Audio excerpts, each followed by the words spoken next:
أعوذ بالله من الشيطان الرجيم. بسم الله الرحمن الرحيم. إن الذين اتخذوا العجل سينالهم غضب من ربهم وذلة في الحياة الدنيا وكذلك نجزي المفترين.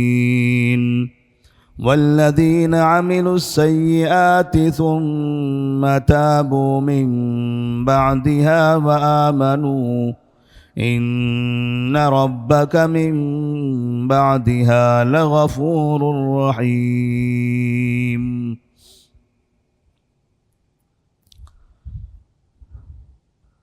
سورۃ الاعراف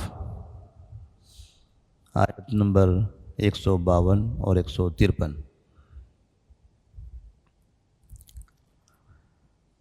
اللہ تبارک و تعالیٰ نے اس سے پہلے موسیٰ علیہ السلام کے کوہ طور سے واپس اپنی قوم کے پاس آنے کا واقعہ بیان فرمایا کہ جب موسیٰ علیہ السلام کو اللہ تبارک و تعالیٰ نے تورات عطا فرمائی، جہاں پر انہوں نے اس کے لیے 40 دن کا انتظار کیا، اور جب قوم کے درمیان میں آئے تو یہ دیکھا کہ قوم کے لوگ یعنی بنو اسرائیل ایک سونے کا بچھڑا بنا کر اس کی عبادت کر رہے ہیں۔ موسیٰ علیہ السلام یہ دیکھ کر پریشان ہو گئے کہ اس قوم کو اللہ تبارک و تعالیٰ نے شرک کرنے والے، کفر کرنے والوں کے ظلم سے نجات دی، اور آج یہی قوم شرک کرنا چاہتی ہے۔ تو موسیٰ علیہ السلام ناراض ہوتے ہیں، اور ہارون علیہ السلام کو جو آپ کے بھائی تھے پہلے ان کی سرزنش کرتے ہیں کہ آپ کے ہوتے ہوئے آخر یہ کیسے ہوا؟ میں نے آپ کو ذمہ داری دی تھی کہ قوم کی نگرانی کرنا، یہ قوم کہیں غلط راہ پر نہ چلی جائے۔ 40 دن تک تمہیں ان کی نگرانی کرنی تھی، انہیں برائیوں سے روکنا تھا، لیکن ان 40 دنوں میں اس قوم نے یہ کارنامہ انجام دیا۔ تو ہارون علیہ السلام نے اپنی طرف سے عذر پیش کیا کہ میں نے تو انہیں بہت سمجھایا، ان پر بہت محنت کی، ان کو اس برائی سے روکتا رہا، لیکن یہ مانتے کہاں؟ یہ انہوں نے مجھے کمزور کر دیا، اور میری مخالفت میں ایسے کھڑے ہو گئے، ایسا لگتا تھا کہ یہ لوگ مجھے قتل کر ڈالیں گے۔ میری بات ماننا تو دور، مجھے ان سے اپنے قتل کا ڈر ہونے لگا تھا۔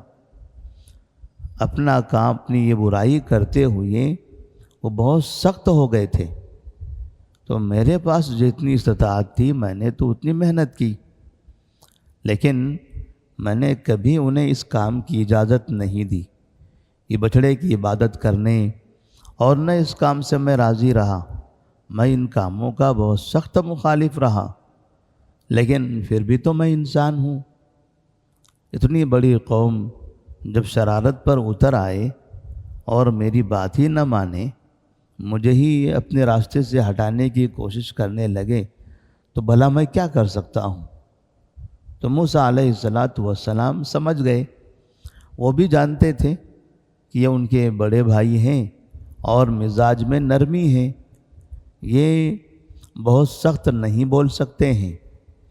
وہ یہ سمجھ گئے کہ ہارون علیہ السلام کی نرمی کا انہوں نے غلط فائدہ اٹھایا ہے، اور ہارون علیہ السلام کبھی بھی اس کام سے راضی نہیں ہو سکتے تھے۔ قوم نے سرکشی کی ہے، قوم ظالم ہے، لہذا انہوں نے ہارون علیہ السلام کے لیے اللہ تبارک و تعالیٰ سے یہ کہتے ہوئے مغفرت مانگی، قال رب اغفر لی ولی اخی وادخلنا فی رحمتک وأنت أرحم الراحمین، اے میرے رب مجھے اور میرے بھائی کو معاف کر دے، مجھے اور میرے بھائی کو معاف کر دے کہ ہماری ذمہ داری تھی ان لوگوں کو ایسی برائی سے روکے رکھنا، لیکن پھر بھی ہم انسان ہیں، تیرے بندے ہیں، یہ سرکش قوم اتنی بڑی تعداد ہے ان کی، تو یہ اپنے غلط راستے پر آ گئے، اس میں ہماری جتنی کوشش ہو سکتی تھی ہم نے وہ کوشش کر لیا، میں حاضر نہیں رہا تب بھی میں نے اپنے بھائی کو ذمہ داری دی، بھائی حاضر رہے، انہوں نے اپنی پوری ذمہ داری نبھائی، لیکن پھر بھی ہم اس برائی کو روکنے میں ناکام ہو گئے۔ رب اغفر لی ولی اخی، اے اللہ تو مجھے اور میرے بھائی کو معاف کر دے، وادخلنا فی رحمتک، اور ہمیں اپنی رحمت میں داخل فرما، انک وانت ارحم الراحمین، وادخلنا فی رحمتک وانت ارحم الراحمین، تو سب سے زیادہ رحم کرنے والا ہے۔ اس کے بعد اللہ تبارک و تعالیٰ نے یہاں پر برائی انجام دینے والے، برے راستے پر چلنے والے، سرکشی کرنے والے ایسے لوگوں کے انجام کا تذکرہ فرمایا ہے کہ جو بھی برائی کرتا ہے، حد سے تجاوز کرتا ہے، رب کی نافرمانی کرتا ہے، تو وہ اللہ تبارک و تعالیٰ کے غضب کو دعوت دیتا ہے۔ ایک تو اللہ اس سے ناراض ہوتا ہے، اور دوسرا اس کا ایک نقصان دنیا میں یہ ہوتا ہے کہ اللہ تبارک و تعالیٰ اسے ذلیل اور رسوا کر دیتا ہے۔ اللہ نے فرمایا ان الذین اتخذوا العجل، بے شک جن لوگوں نے بچھڑے کو اپنا معبود بنا لیا تھا، سینالہم غضب من ربہم، عن قریب انہیں ان کے رب کی جانب سے غضب حاصل ہوگا، ان پر ان کے رب کا غضب نازل ہوگا، وذلۃ فی الحیات الدنیا، اور دنیاوی زندگی میں ذلت ان پر آئے گی، رسوائی اور ذلت ان پر سایہ کرے گی، وَكَذَلِكَ نَجْزِي الْمُفْتَرِينَ، اور اسی طرح ہم گڑنے والے، جھوٹ بولنے والے، منمانی کرنے والوں کو بدلہ دیتے ہیں۔ تو یہاں پر اللہ تبارک و تعالیٰ نے اپنے غضب کا تذکرہ فرمایا ہے، اس قوم کے لیے ذکر کیا کہ اس قوم کو اللہ کا غضب آ پکڑے گا، ساتھ میں یہ اشارہ ہر قوم کی طرف ہے، ہر اس شخص کی طرف ہے جو بھی اس طرح کا گناہ کرے گا، یعنی شرک کرنے والا، جو بھی شرک کرے، اللہ تبارک و تعالیٰ کو چھوڑ کر کسی اور کی عبادت کرے، تو سینالہم غضب من ربہم، تو ان کے رب کی جانب سے ان پر غضب نازل ہوگا۔ اب یہاں پر اس قوم پر جو غضب نازل ہوا تھا اللہ تبارک و تعالیٰ کا، وہ اس طرح سے کہ ایسے لوگوں کو قتل کر دیا گیا، جن جن لوگوں نے یہاں پر شرک کیا تھا ان تمام کو قتل کر دیا گیا، کہ جو نیک لوگ تھے، کیونکہ بنو اسرائیل 3 جماعتوں میں تقسیم ہو گئے تھے موسیٰ علیہ السلام کے جانے کے بعد۔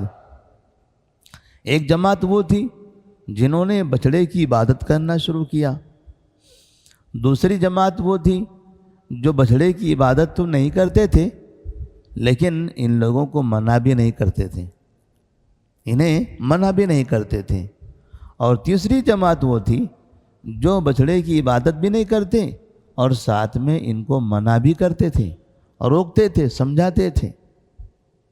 تو اللہ تبارک و تعالیٰ نے ان لوگوں کو، جن لوگوں نے بچھڑے کی عبادت نہیں کی اور روکتے رہے، سمجھاتے رہے، انہیں حکم دیا کہ یہ لوگ ان لوگوں کا قتل کر دیں جن لوگوں نے بچھڑے کی عبادت کی ہے۔ تو اس طرح سے ایسے تمام لوگوں کا قتل کر دیا گیا جنہوں نے یہاں پر شرک کیا تھا، اور یہ شرک کرنے والے کی سزا تھی اس زمانے میں. اس زمانے میں اگر کوئی شرک کرتا تو ایسی صورت میں اس کی سزا شرک تھی. جیسے کوئی قتل کرتا ہے تو قتل کرنے والے کی قاتل کی جو سزا ہے کہ اسے قتل کر دیا جائے، قاتل کو قتل کر دیا جاتا ہے. تو ایسے ہی شرک کرنے والے کو قتل کرنا یہ اس کی سزا تھی. تو اللہ تبارک و تعالیٰ نے پھر ان تمام لوگوں کو قتل کرنے کا حکم دے دیا. اب وہ قتل ہو گئے. تو یہ ان پر اللہ کا غضب نازل ہوا کہ اللہ تبارک و تعالیٰ نے ان کے لیے معافی کا راستہ بھی رکھا تو قتل کی شکل میں. لیکن اس امت پر، امت محمدیہ پر اللہ تبارک و تعالیٰ نے اپنی رحمت نازل فرمائی ہے، اس پر تخفیف فرمائی. اگر اس قوم میں کوئی شرک کرتا ہے تو ایسی صورت میں ان کو قتل کی سزا نہیں دی. شرک کرنے والے کو اس امت میں قتل نہیں کیا جائے گا، قاتل کو قتل کیا جائے گا. زنا کرنے والا اگر شادی شدہ ہے تو اسے قتل کیا جائے گا، جادوگر ہے اسے قتل کیا جائے گا. لیکن شرک کرنے والا ہے تو اسے قتل نہیں کیا جائے گا، بلکہ اس کو سمجھانا ہے، دعوت دینا ہے، تبلیغ کرنا ہے، بتانا ہے، تنبیہ کرتے رہنا ہے. لیکن قتل کرنے کی کوئی سزا نہیں ہے. اور اسی کا فائدہ اس امت نے اٹھایا، اس کا فائدہ اس امت نے اٹھایا کہ اسلامی قوانین میں، اسلامی نظام میں، ملک میں جو قوانین بنائے جاتے ہیں اسلام کی جانب سے، اس میں ایسی کوئی دفعہ نہیں ہے، ایسا کوئی قانون نہیں ہے کہ اس ملک میں اگر کسی نے شرک کیا تو اس کو قتل کیا جائے. اس لیے تقریباً جو خلافتوں کے دور گزرے ہیں، خلافت عباسیہ سے لے کر خلافت عباسیہ اور اس کے بعد خلافت عثمانیہ اور پھر جو مسلم حکمرانوں کا دور رہا ہے، باقی حکمرانوں کے دور میں تو اسلامی قوانین تھے ہی نہیں، لیکن پھر بھی ان کے پاس کہیں بھی شرک کرنے والے کا یہ نتیجہ نہیں تھا. نتیجہ یہ ہوا کہ پھر مسلمان شرک بہت کرنے لگ گئے، اور آج ہم دیکھتے ہیں مسلمانوں کی ایک بڑی تعداد شرک کے اندر ملوث ہیں. وَذِلَّةٌ فِي الْحَيَاةِ الدُّنْيَا. اب ایک دوسری سزا ہے کہ دنیاوی زندگی میں ذلت اور رسوائی ہوگی، ذلت اور رسوائی ہوگی. تو اللہ تبارک و تعالی یہ تو شرک کرنے والے کی زندگی میں داخل کر دیتا ہے. جو انسان شرک کرتا ہے اللہ تبارک و تعالی اسے ذلیل کر دیتا ہے. وَكَذَلِكَ نَجْزِي الْمُفْتَرِينَ. اور اسی طرح سے ہم جھوٹ بولنے والے، باتیں بنانے والے، اپنی طرف سے منمانی کرنے والوں کو بدلہ دیتے ہیں. انہوں نے یہاں منمانی کی تھی، انہوں نے یہاں پر اپنی طرف سے ایک نیا راستہ اپنا لیا تھا، حالانکہ ایسی چیزوں سے ان کو منع کیا گیا اور ان کو پتہ تھا کہ یہ کام تو کافروں کا ہوتا ہے، یہ مسلمانوں کا کام نہیں ہے. اس کے باوجود بھی انہوں نے یہ کام کیا. وَكَذَلِكَ نَجْزِي الْمُفْتَرِينَ. امام مالک رحمہ اللہ اور امام سفیان بن عیینہ رحمہ اللہ المفترین کا معنی المبتدعین بتاتے ہیں. وَكَذَلِكَ نَجْزِي الْمُفْتَرِينَ. اور اسی طرح سے ہم بدعتیوں کو بدلہ دیتے ہیں. امام مالک رحمہ اللہ فرماتے ہیں مفترین کا معنی یہاں پر مبتدعین ہے، یعنی اللہ کا غضب اور ذلت، یہ دو عذاب ہے، یہ دو عذاب بدعتیوں پر بھی نازل ہوتے ہیں، یہ دو عذاب بدعتیوں پر بھی نازل ہوتے ہیں. والذین عملوا السیئات ثم تابوا من بعدها وآمنوا. اور جن لوگوں نے، جنہوں نے برائیاں کی اور اس کے بعد توبہ کیا، وآمنوا، اور پھر ایمان لایا، یعنی سیدھے راستے پر چلتے رہیں. ان ربک من بعدها لغفور رحیم. بے شک آپ کا رب اس کے بعد البتہ بہت زیادہ معاف کرنے والا اور رحم کرنے والا ہے. تو جن لوگوں سے برائیاں ہو گئی ہیں تو اللہ تبارک و تعالیٰ نے ان کے لیے توبہ کا دروازہ کھولے رکھا ہوا ہے، توبہ کا دروازہ کھلا ہوا ہے کہ انسان اپنی غلطی کے بعد، اپنی برائی کے بعد اللہ کے سامنے گڑ گڑائے، توبہ کرے، معافی مانگے۔ تو توبہ کرنے کے بعد اللہ تبارک و تعالیٰ اس گناہ کو معاف کر دیتا ہے۔ ان ربک من بعدها لغفور رحیم، بے شک آپ کا رب اس کے بعد البتہ بہت زیادہ معاف کرنے والا اور بہت زیادہ رحم کرنے والا ہے۔ تو اللہ کی جو صفت بیان کی، اللہ غفور الرحیم ہے، غفور رحیم یہاں بتانے کا مقصد یہی ہے کہ انسان اگر غلطی کرے، حتیٰ کہ بنو اسرائیل بھی جنہوں نے یہ غلطی کیا تھا، بعد میں ان کا توبہ قبول کر لیا گیا، لیکن توبہ کرنے کا طریقہ کیا بتایا گیا کہ ان کو قتل کر دیا جائے۔ تو یہ قتل ہونا بھی توبہ تھا، یہ توبہ کرنے کا ایک طریقہ تھا اس زمانے میں، کہ جیسے اگر کوئی انسان شرک کرتا ہے اور پھر اسے توبہ کرنا ہو تو ایسی صورت میں اسے قتل کر دیا جانا چاہیے۔ تو یہ قتل کیا جانا یہ اس کی جانب سے توبہ ہے۔ لہذا اب اگر کوئی برائی کر کے توبہ کرتا ہے، چاہے توبہ کی وہ شکل ہو، چاہے توبہ کی آج کی کوئی شکل ہو، تو اللہ تبارک و تعالیٰ ان تمام کو گویا کہ یہ خوشخبری دے رہا ہے کہ آپ معافی مانگو گے، توبہ کرو کہ اللہ تبارک و تعالیٰ تمہیں معاف کر دے گا۔ تو اس میں گنہگاروں کے لیے، برائی کرنے والوں کے لیے ایک رغبت بھی ہے، ایک رغبت بھی ہے کہ وہ انسان برائی کے بعد نیکی کی طرف آئے، برائی پر اصرار نہ کرے، یا پھر برائی کرنے کے بعد اپنی زندگی سے مایوس نہ ہو جائے کہ میں تو اتنا برا کام کر دیا، میں نے تو اب ایسی حرکتیں کی ہیں، مجھ سے ایسے گناہ سرزد ہوئے ہیں، اب میں کیا کروں، میرا کیا ہوگا، میرا حساب کیسے ہوگا، میرے ساتھ اللہ کیا کرے گا۔ یعنی اس طرح سے سوچ کر انسان پریشان نہ ہو جائے، بلکہ وہ اللہ سے امید رکھے کہ میں اللہ سے معافی مانگتا ہوں، برائی کو چھوڑ دیتا ہوں، نیک کام کرنا شروع کر دیتا ہوں، مجھے امید ہے کہ اللہ تبارک و تعالیٰ میرے گناہوں کو معاف کر دے گا۔